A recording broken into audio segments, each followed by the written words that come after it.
D'abord, ce fut comme un étourdissement. Elle voyait les arbres, les chemins, les fossés. Rodolphe, et elle sentait encore l'étreinte de ses bras. Tandis que le feuillage frémissait et les gens sifflaient. Mais en s'apercevant dans la glace, elle s'étonna de son visage. Jamais elle n'avait eu les yeux si grands, si noirs, ni d'une telle profondeur. Quelque chose de subtil et peint sur sa personne la transfigurait. Elle se répétait. J'ai un amant, un amant.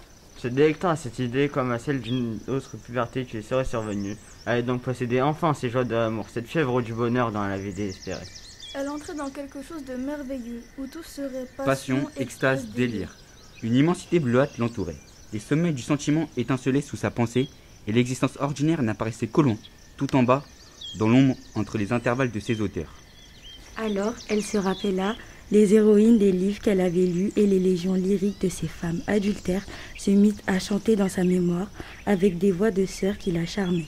Elle devenait elle-même comme une partie véritable de ses imaginations et réalisait la longue rêverie de sa jeunesse, se considérant dans ce type d'amoureuse qu'elle avait tant envié. D'ailleurs, Emma éprouvait une satisfaction de vengeance, n'avait-elle pas assez souffert? Mais elle triomphait maintenant, et l'amour, si longtemps contenu, jaillissait tout entier avec des bouillonnements joyeux. Elle le savourait sans remords, sans inquiétude, sans trouble. La journée du lendemain se passa dans une douceur nouvelle. Ils se firent des serments.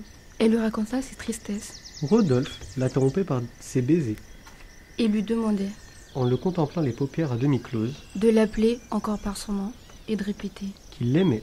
C'était dans la forêt, comme la veille, sous une hutte de sabotier. Les murs en étaient de paille et le toit descendait si bas qu'il fallait se tenir courbé. Ils étaient assis l'un contre l'autre. Sur un lit de feuilles séchées. À partir de ce jour-là, ils s'écrivirent régulièrement tous les jours. Emma portait sa lettre au bout du jardin, près de la rivière, dans une fissure de la terrasse. Rodolphe venait l'y chercher et en plaçait une autre. Qu'elle accusait toujours d'être trop courte.